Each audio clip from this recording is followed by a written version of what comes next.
Amado Padre que estás en los cielos, Señor, gracias, gracias, gracias. Que la brisa de tu Espíritu Santo sople, Señor, y nos refrigere, nos refresque y nos prepare para recibir tu palabra. Todos estamos deseosos de aprender de ti, pero de esta noche también cada uno trae su lucha, su problema, su drama. Lo maravilloso de todo es que tú no ves a una multitud reunida. Tú ves individualmente a cada hijo, a cada hija, y te compadeces porque eres Padre de misericordia. Desde el cielo contemplas nuestro peregrinaje en esta tierra de miseria, de dolor, de violencia, de desempleo, de hambre, de explotación, de injusticia. Desde el cielo contemplan tus ángeles a este mundo que sufre dolores de parto. Estamos caminando el peregrinaje de esta tierra rumbo a nuestro hogar celestial. Pero mientras ese día no llega, a veces hay lágrimas, hay enfermedad, hay muerte, hay hogares divididos, hay niños que sufren. Por favor, Señor, extiende tu brazo poderoso en dirección de cada persona esta noche y responde su oración, su clamor. Y ábrenos los ojos ahora, los ojos espirituales para comprender tu palabra en el nombre de Jesucristo. Amén. Muy bien, queridos, vamos a abrir la Biblia en el libro de Ruth, Ruth capítulo 1, versículos 15 y 16. Yo tenía un grande profesor de predicación que un día me dijo: Alejandro, nosotros los predicadores somos esclavos de la palabra de Dios. No tenemos libertad para predicar lo que queremos, tenemos que sujetarnos a lo que Dios dice. Había un hombre llamado Elimelec y su esposa se llamaba Noemí. Y hubo hambruna en la tierra donde ellos vivían. Y cuando hay hambre, la gente emigra a otro país, a otro lugar donde pueda vivir mejor. Entonces podemos entender a Elimelec y a Noemí, su esposa, cuando salieron de su tierra, porque no es fácil salir de la tierra, dejar sus raíces. Nosotros, todos los seres humanos, somos amarrados a nuestra tierra, a nuestras costumbres, a nuestras tradiciones. Y para salir de la tierra e emigrar a una tierra extranjera solo por necesidad. Entonces, Elimelec y su esposa Noemí emigraron a una tierra extraña porque estaban pasando necesidad, estaban pasando hambre. Y emigraron con dos pequeños muchachitos, dos hijitos. Y fueron para allá. El tiempo pasó, los hijos crecieron y los hijos se casaron con dos muchachas de aquel lugar. Una de ellas se llamaba Orfa y la otra se llamaba Ruth. Ruth era de origen moabita, era una extranjera. Pero pasó el tiempo. Murió Elimelec, el esposo de Noemí. Ella se quedó viuda con dos hijos y con dos nueras. Pero uno de los hijos murió y después murió el otro hijo. Y ahora se quedó solo Ruth con dos nueras. Ella viuda, anciana, con dos nueras, Orfa y Ruth. A esas alturas del tiempo ya la situación había mejorado en su tierra. Por otro lado, Noemí estaba viuda, con dos nueras viudas. Entonces Noemí le dijo a ellas: mejor volvamos a mi tierra, porque por lo menos allá está mi familia. Por lo menos allá podremos sobrevivir, ahora volvamos. Y volvieron. Y caminaron hasta llegar a la salida de la ciudad. Era una parte alta así. Y ahí Noemí miró a las dos muchachas, sus nueras, y les dijo: miren, ¿qué van a hacer ustedes en mi tierra? Una tierra extraña para ustedes. Mejor yo me voy sola. Vuélvanse a su tierra. Vuélvanse a sus padres. ¿qué voy a hacer yo sola por ustedes? Orfa, una de las nueras, le dijo, suegra, gracias. Se abrazaron y Orfa regresó. Entonces, aquí viene el texto. Y Noemí dijo, ¿a quién? A Ruth. He aquí tu cuñada, Orfa, se ha vuelto a su pueblo y a sus dioses, vuélvete tú tras ella. Voy a analizar esta primera parte, versículo 15. He aquí tu cuñada ha regresado a sus dioses, a su pasado. Tú también vuélvete. Tú sabes que hay mucha gente que vive añorando el pasado. El pueblo de Israel era típico en eso. Israel había sido libertado de Egipto y estaba caminando rumbo a la tierra de la libertad, pero estaba peregrinando por el desierto. Y cuando había una pequeña tormenta ya comenzaba a reclamar, Moisés, ¿para qué nos sacaste de Egipto? En Egipto éramos esclavos, pero por lo menos teníamos agua. Aquí nos has traído al desierto, tenemos libertad, pero vamos a morir de sed. Y Dios les sacaba agua de la roca. Ahí faltaba comida. Moisés, en Egipto éramos esclavos, pero por lo menos teníamos comida. Nos has traído para la tierra de la libertad, pero vamos a morir de hambre. Y Dios les hacía caer maná del cielo. Ahí reclamaban, Moisés, estamos comiendo solo maná, maná, maná. En Egipto por lo menos teníamos otras comidas. Nos has traído a la tierra de libertad y nos das solo maná, maná, maná. Y Dios les mandaba codornices. Y un día les mandó tantas codornices que dice que ellos comían codorniz hasta que se les salía por la nariz. Somos Israel caminando en el desierto de esta vida rumbo a nuestro hogar celestial. Pero constantemente estamos mirando para atrás, mirando para atrás, mirando para atrás. Porque para el cristiano no es fácil peregrinar en el desierto de esta vida.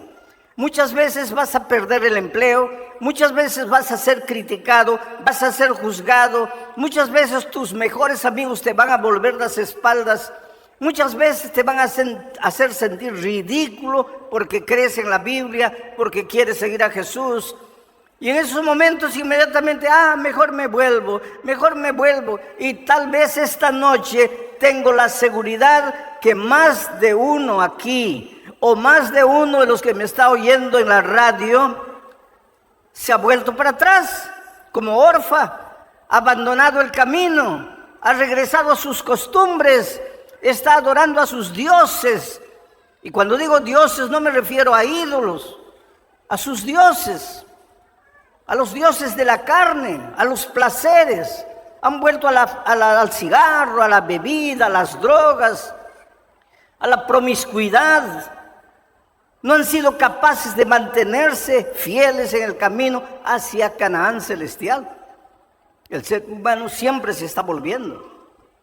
Entonces, aquí encontramos en este texto un retrato de lo que nos sucede a nosotros. Voy a volver al texto ahora, al versículo 15. Dice así, y Noemí dijo a Ruth, he aquí tu cuñada Orfa se ha vuelto a su pueblo y a sus dioses.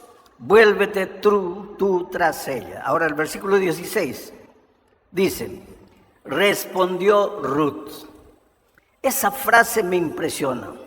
Tú sabes que tu vida diaria es una respuesta. Tú sabes que mientras vivamos en este mundo tenemos que responder. Porque hay muchas voces. En realidad hay dos voces. La voz de Dios que te llama, la voz de Dios que te invita, pero la voz del diablo disfrazado de muchas voces que también te llaman, te seducen, te ofrecen el mundo, te ofrecen placeres, te ofrecen maravillas. La voz de Dios te ofrece una cruz. Toma tu cruz y sígueme. Entre tantos placeres que el mundo te puede ofrecer y la cruz, muchos prefieren obedecer la voz del enemigo. pero tienes que tomar una decisión, tienes que responder. Y cuando Noemí le dijo a Ruth, tu cuñada ya ha regresado, vuelve tú también, Ruth respondió. ¿Y qué es lo que respondió? Volvamos al texto. Dice, Ruth respondió, no me ruegues que te deje y me aparte de ti. Ruth le estaba respondiendo a Noemí, no me pidas que te deje y me aparte de ti. Pero yo voy a tomar las palabras de Ruth y las voy a colocar en tu boca y en la mía, dirigiéndonos a Dios. ¿Quiere decir que Dios nos ruega que nos vayamos? ¿Nos pide que le dejemos? No. Dios nos da libertad. Dios podría habernos creado como robots programados para obedecer. Máquinas listas para obedecer, pero no. Dios nos creó seres libres. Oh querido, tú eres libre para escoger el camino que tú quieras. Yo escucho muchas veces últimamente predicar un evangelio extraño y han escuchado decir que Dios es amor, Dios es misericordia, y como Dios es una fuente de amor inagotable, cuando Cristo venga nadie se va a perder, todos se van a salvar, porque Dios es amor. Dios sería incapaz de quitar la vida, de destruir a sus hijos, a quienes Él creó. Entonces no te preocupes, acepta la gracia de Cristo, que todos se van a salvar. Ese es un evangelio extraño. Eso no está en la palabra de Dios. San Juan 3:16 dice, porque de tal manera amó Dios al mundo, a todos, para que todo aquel que en Él cree no se pierda. Dios ama a todos, al mundo. Dios ama a los incrédulos, a los ateos. Dios ama a los perdidos, a los perversos, a los malvados. Dios ama al mundo. Pero solo se van a salvar los que crean en Él. No todos. Pero ¿cómo Dios, siendo un Dios de amor, va a permitir que alguien se pierda? No, Dios no permite. Dios te ha dado libertad. Por eso digo que esta noche voy a poner en tus labios las palabras de Ruth a Noemí, como si fueran palabras tuyas a Dios, diciéndole, Señor, tú me has creado con libertad. Yo puedo irme a donde quiera, pero por favor, yo no puedo irme, yo no puedo dejarte, yo no puedo abandonarte, yo no puedo apartarme de ti. ¿Y por qué? Por una simple razón. Aquí está Dios y aquí está el territorio de la bendición, el territorio del amor, el territorio de la vida abundante. Si quieres vivir una vida plena, no salgas del territorio de la vida, no te apartes de Jesús, no te vayas para afuera, porque si yo me salgo, si yo dejo al territorio de la vida, si yo me alejo de Dios, naturalmente estoy entrando en el terreno de la muerte, en el terreno de la maldición. Aquí hay dolor, aquí hay sufrimiento. Pero pastor, yo estoy en Cristo y también sufro. Claro, porque estamos peregrinando en esta tierra maldita por el pecado. Claro que aunque estés en Cristo vas a sufrir, solo que cuando estás lejos de Jesús sufres y el sufrimiento te acaba, te destruye, maldices y te quitas la vida. Pero cuando estás en Cristo, el dolor puede llegar, puedes llorar, puedes sufrir, pero estás en Cristo y Él finalmente te consuela y te restaura y te levanta. Por eso es que la vida cristiana es relacionamiento con Dios, es buscar todo día a Dios, es caminar con Dios. Analiza las palabras de Ruth nuevamente en el texto bíblico. Volvamos al texto. Respondió Ruth, no me ruegues que te deje y me aparte de ti, porque a donde quiera que tú fueres, iré yo, y donde quiera que vivieres, viviré. Voy a quedarme en esa parte. A donde quiera que tú fueres, yo iré. Donde quiera que tú vivieres, yo viviré. Voy a colocar nuevamente las palabras de Ruth en tu boca, para que le digas al Señor Jesús: Señor, yo no tengo otro camino. Puede haber miles de caminos, pero para mí solo existe un camino.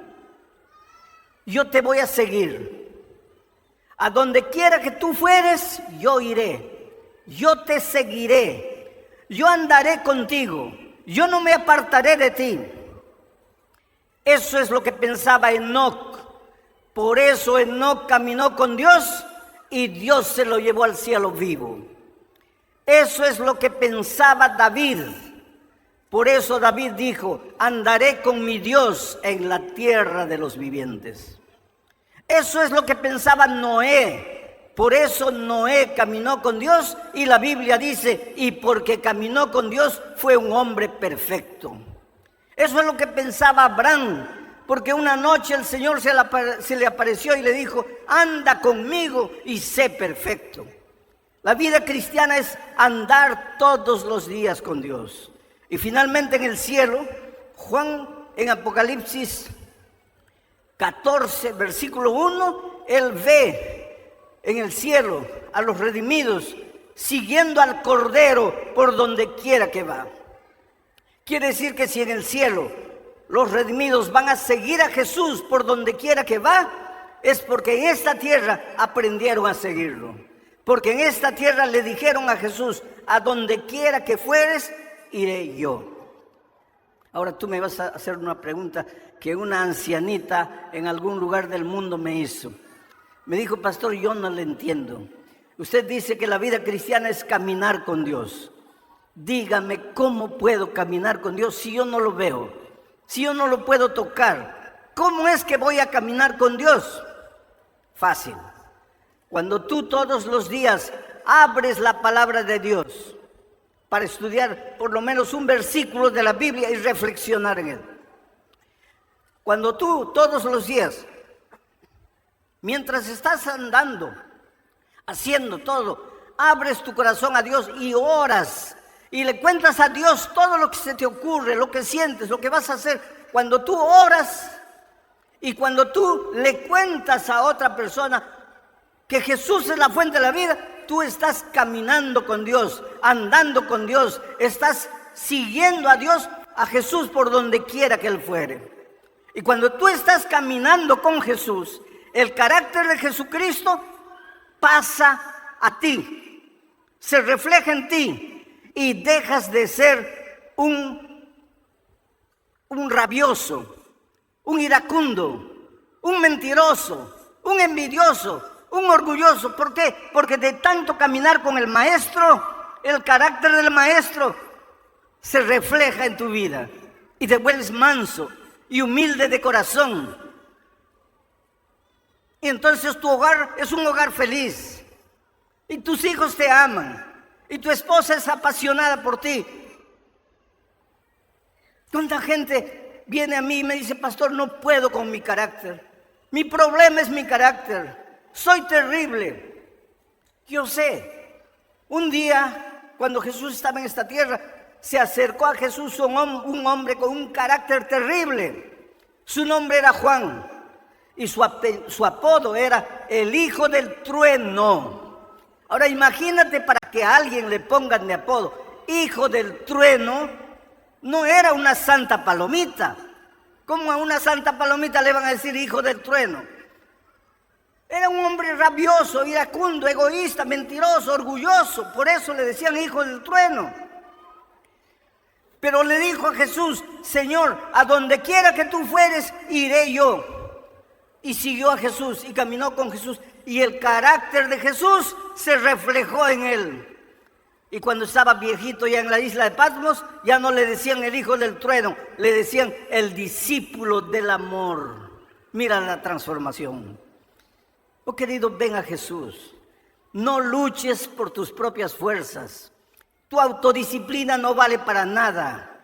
Ven a Jesús, cae de rodillas y dile: Señor, no puedo con mi carácter. Señor, estoy amarrado a un vicio, no me puedo libertar. No tengo fuerzas. O Señor, soy tímido, no tengo éxito en la vida porque soy tímido, tengo miedo de todo. Ven a Jesús, confíale tu vida, entrégale tu corazón. Deja que Él haga por ti lo que tú no puedes hacer por ti mismo. Y ahora entro a la parte final del versículo. Miren lo que dice. Respondió Ruth a Noemí: no me ruegues que te deje y me aparte de ti. Porque a donde quiera que tú fueres, iré yo. Y donde quiera que vivieres, viviré. Tu pueblo será mi pueblo y tu Dios será mi Dios. Ruth era moabita. Noemí era israelita. Los moabitas adoraban a muchos dioses. Era una tribu, era un pueblo guerrero, sanguinario, perseguidor. El pueblo de Israel tenía muchos defectos, pero era el pueblo de Dios. Dios lo había sacado de la esclavitud de Egipto y lo estaba llevando hacia la tierra de Canaán. Dios era el único Dios del pueblo de Israel. Dios había establecido sus 10 eternos principios de su ley en tablas de piedra en el monte Sinaí. Cuando Ruth le estaba diciendo a Noemí: tu pueblo será tu pueblo, tu Dios será mi Dios, estaba tomando la decisión de unirse a la iglesia de Dios en esta tierra para caminar con los hijos de Dios el peregrinaje de este mundo para finalmente llegar a Canaán celestial. Pero ahora viene otro texto que quiero leer para que ustedes entiendan bien lo que quiere decir tu pueblo será mi pueblo, y para que ustedes entiendan lo que significa la iglesia en la vida del cristiano. Por favor, querido, no pienses que porque te bautizas y perteneces a una iglesia ya estás salvo. Nunca pienses eso. La iglesia no tiene poder para salvar a nadie. Solo Cristo y su gracia maravillosa salvan. Pero por favor no me digas que estás salvo en Cristo si no estás en su iglesia. Y ese principio lo establece Pablo en la epístola a los Efesios, capítulo 2, versículos 15 y 16. Hablando del Señor Jesucristo, Pablo dice que Jesucristo aboliendo en su carne las enemistades, la ley de los mandamientos expresados en ordenanzas. No dice que Cristo abolió en su carne los 10 mandamientos de la ley de Dios. No dice. Dice, abolió en su carne los mandamientos expresados en ordenanzas. ¿Cuáles eran esos mandamientos expresados en ordenanzas? Todas las instrucciones relacionadas a los sacrificios de corderitos que simbolizaban a Jesús. ¿Y por qué Jesús abolió en su carne esos mandamientos de ordenanzas, de instrucciones, de sacrificios? Porque pues al venir Jesús y ser clavado en la cruz, ya no era necesario instrucciones con relación a sacrificio de corderitos, porque ya no teníamos que ofrecer sacrificio. Ahora Cristo, el Cordero de Dios, había sido sacrificado. Por eso Él abolió en su carne los mandamientos expresados en ordenanzas. Sigo leyendo. ¿Y para qué todo eso? Para crear en sí, en Cristo, para crear en sí mismo de los dos un solo pueblo, un solo hombre, haciendo la paz, y mediante la cruz reconciliar con Dios a ambos en un solo cuerpo, matando en ella las enemistades. Quiere decir que cuando Ruth le dijo a Noemí, tu pueblo será mi pueblo, aunque Cristo no había muerto, ella se estaba proyectando al futuro, a la promesa de Dios, porque dice el texto bíblico que acabo de leer, que Jesucristo fue clavado en la cruz del Calvario para unir moabitas e israelitas, para que no hayan pueblos divididos, para que haya un solo pueblo espiritual, una sola iglesia. Pero esa iglesia es la iglesia de Dios en la medida que esa iglesia tenga a Cristo como el centro de su mensaje. Cristo la base, Cristo el principio, Cristo el medio y Cristo el fin. ¿Y por qué? Porque sin Cristo no somos nada. Porque sin Jesús no podemos hacer nada. Pero con Cristo, oh querido, con Cristo la vida cambia. En Río de Janeiro, un millonario dueño de una red de tiendas de ropa fue secuestrado. Permaneció 2 meses secuestrado. Los secuestradores pedían $2 millones para devolverlo. La familia no podía reunir esa cantidad de dinero, inclusive porque los secuestradores querían $2 millones, pero en billetes de $20. ¿Dónde iban a encontrar eso?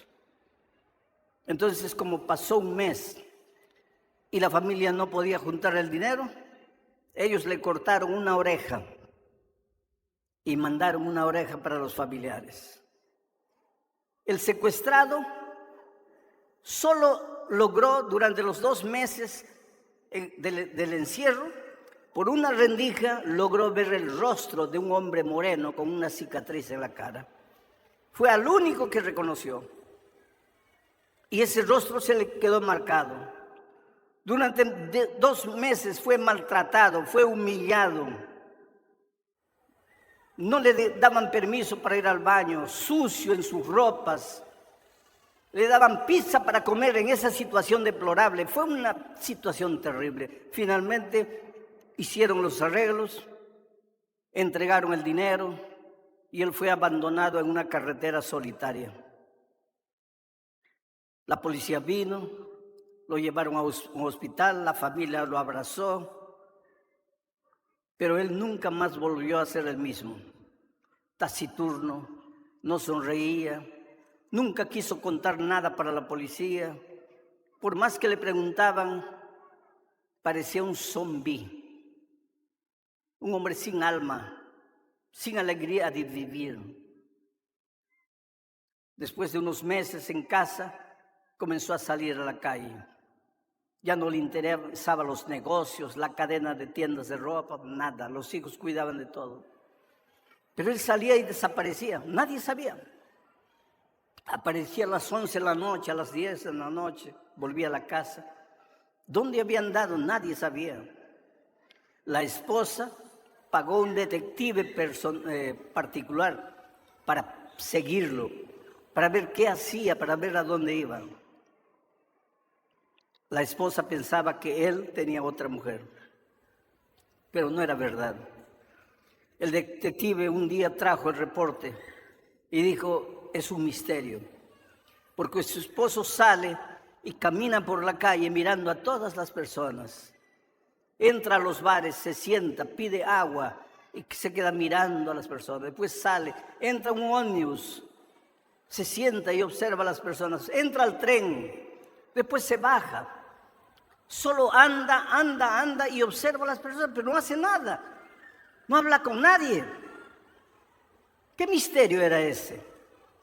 Él, lo único que recordaba era el rostro moreno con la cara cortada del único secuestrador que él logró ver, porque todos los otros estaban encapuchados. Un día, este hombre estaba a las 6 de la tarde, cuando la gente estaba saliendo del trabajo, parado en una esquina, en un bar, tomando agua, y de repente casi cae al suelo, porque allí sentado en el bar, ve al moreno de la cara cortada. Que el corazón casi se le salió por la boca, pensó, me va a reconocer, y se escondió. Pero después lo empezó a seguir. El moreno tomó un ómnibus, él tomó el mismo ómnibus y fue atrás. Después de unas horas de viaje, el moreno saltó, él también saltó. Lo siguió. El moreno entró a una casa de 2 pisos de color amarillo y no salió. Entonces él dedujo, esa es la casa donde él vive. Al día siguiente volvió. Había unos muchachitos jugando en la calle, se acercó a ellos, les dio dinero. Les dijo, ¿ustedes saben quién vive en esa casa? Y ellos le dieron el nombre. Con ese nombre en la mano, ese hombre buscó a un equipo de matadores, sicarios, matadores de alquiler, y les ofreció mucho dinero. Les dijo, pero lo único que yo tengo es a este hombre, este es el nombre, vive en tal calle. Me avisen cuando los 5 están muertos, porque eran 5 los secuestradores. Pasó 1 semana, 2 semanas, 3 semanas. Una madrugada él estaba durmiendo cuando el teléfono suena. Y la voz del sicario del otro lado le dice, mira, toma el dinero, ya le habían dado 50%, pero toma el resto del dinero y ven corriendo, porque antes de desaparecerlos, queremos que tú los veas. Y él salió disparado. La esposa preguntó, ¿a dónde vas? Él no dijo nada, desapareció y corrió. Y cuando llegó ahí estaban los 5 cuerpos. Y el sicario con una linterna en la mano le dijo, míralos bien. Esos son los 5 que te secuestraron. Ahí estaba el moreno de la cara cortada, ya muertos. Pero cuando él fue yendo, el 5.º, cuando vio al 5.º, dio un grito y le dijo al sicario, te has equivocado. Este no. Este es mi mejor amigo. Este es el que ayudó a mi familia en las transacciones con los secuestradores. No, te has equivocado. Y el sicario le dijo, no, yo no me equivoqué. Ese es el jefe de la cuadrilla, tu mejor amigo. A las 10 de la mañana, la familia de él fue avisada. Él se había chocado contra un árbol. Y cuando despertó estaba loco. Estaba enloquecido. Tuvieron que llevarlo a un manicomio. Y en ese manicomio permaneció 2 años. En las noches de luna salía desnudo a la orilla de la piscina y aullaba como un lobo, loco, completamente desequilibrado. Pero ese hospital tenía un capellán, un pastor. Y ese pastor se acercaba tratando de hacerlo hablar. Él no hablaba nada, él nunca decía nada, él solo se quedaba en un rincón y lloraba. Y en las noches aullaba y gritaba, un hombre con la vida completamente destrozada. Y un día el pastor capellán pensó, este hombre carga una culpa terrible en la vida. Y le comenzó a leer una historia bíblica de perdón. De cómo Dios perdona, de cómo Dios transforma. Y a medida que el pastor le hablaba, él lloraba. Y finalmente, llorando, le dijo al pastor sus primeras palabras. Pero a mí Dios no me puede perdonar, porque yo mandé matar 5 personas y una de ellas era mi mejor amigo. Y el capellán lo abrazó y le dijo, sí, para ti hay perdón. Mira lo que dice este texto. Todo pecado le será perdonado al ser humano. Todo. Asesinato, adulterio, miseria, violencia, injusticia. Todo. Por lo tanto, tú estás perdonado. El hombre se abrazó al pastor y lloró. Oraron. Y a partir de él, ese hombre empezó a estudiar la Biblia. Y a medida que estudiaba la Biblia, iba quedando lúcido. Y cada vez que la familia iba a visitarlo, lo encontraba más lúcido. Hasta que un día el director de la clínica de recuperación le dijo a la familia, llévenselo, ya está sano, ya está bien. El hombre abrió la Biblia. Hoy le entregó la vida a Cristo. Hoy tiene paz en su corazón. Y hoy sale buscando otras personas para hablar del Señor Jesucristo. No importa quién eres ni cómo has vivido.